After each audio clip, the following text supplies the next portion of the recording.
Hey, I'm Cassie and I am 37 weeks pregnant. I wanted to share a couple tips that might make it easier for me to row on the erg.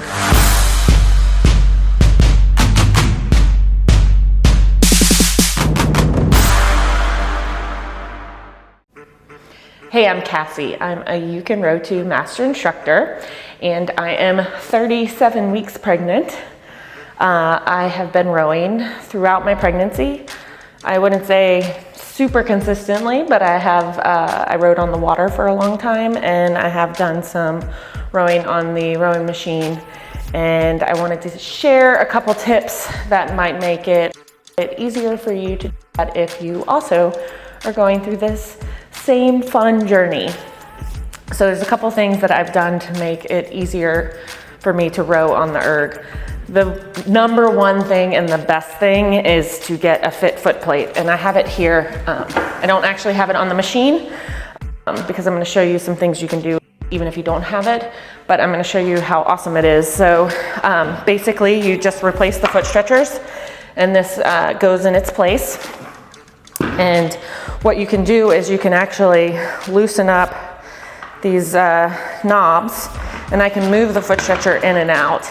And so essentially I can make my feet wider so that I can make room for my belly, which is a big part of being able to row on this machine, is being able to get around yourself.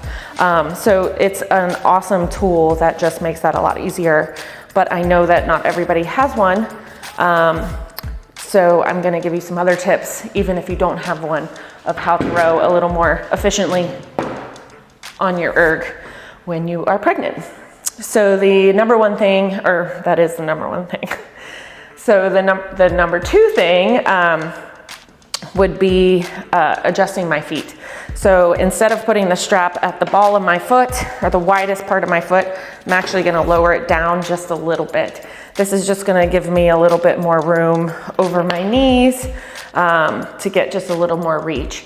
So setting the foot stretcher down a notch, one or maybe two notches from where you usually do, will be really helpful. Now, all this is based on your own body. There's lots of different body sizes and body types and pregnant looking people. And so, you know, sometimes things work and sometimes they don't, but this is what has worked for me. So lowering my feet has been really helpful. So I'm gonna go ahead and put those in. And then the next thing I do when I sit down is I go ahead and pick my butt cheeks up. So basically I'm trying to tilt my pelvis into a more neutral position versus it being cupped back. So I'm trying to put my sit bones down into the seat. I'm gonna get a little more stretch in my hamstrings, and this is just gonna allow me to kind of pick my belly up and reach it over versus kind of sitting back in this much more vertical position. Which is not horrible if you're pregnant, but getting a little more reach is going to help you get a more efficient stroke. And plus, I've learned a lot of things by being pregnant about the way our bodies work, and having a neutral pelvis and being in this position sort of tilted forward on the seat is a much better way to be sitting in general to prepare for birth. So think about that while you're rowing. So put your feet in just a little lower, literally pick your butt cheeks up. We're gonna go ahead and grab the handle. So you can see even in my catch position here, it's a little bit harder for me to get to full compression, so my shins aren't vertical and my knees are gonna come out just a little bit to the side.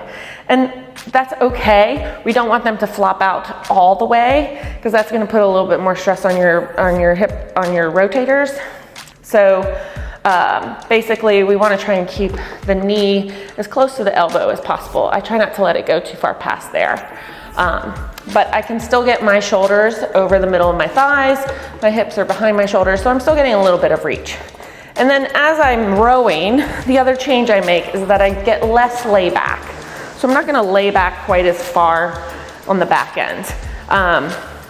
I'm not rowing quite as hard as I normally do, so I don't actually need a whole lot of layback to finish out my stroke, but I also don't want to lay back because I don't want to put any stress on my abdominals.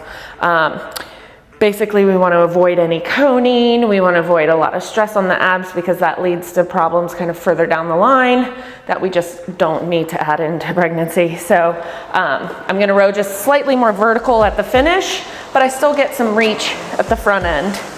And that's going to allow me to get into a much more efficient position to actually push with my legs and use my hips and my glutes and my quads and my hamstrings and everything to kind of drive back, versus letting it just go into my upper body. So as you can see, my rowing stroke is a little bit shortened, but it's actually not as short as one might think it needs to be. So typically when I'm rowing, I keep my intervals kind of short. Basically, I'm out of breath just talking this much. So I keep them short.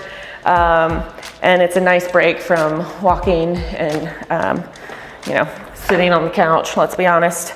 But those are a few things that help me get more out of rowing for as long as I can and still feel good. And, by all means, listen to your body. It is going to tell you what it likes and what it doesn't like. And when it doesn't like it anymore, don't do it. But those are some ways that might make it a little more comfortable so that you can keep rowing for as long as you want, because rowing is for everybody.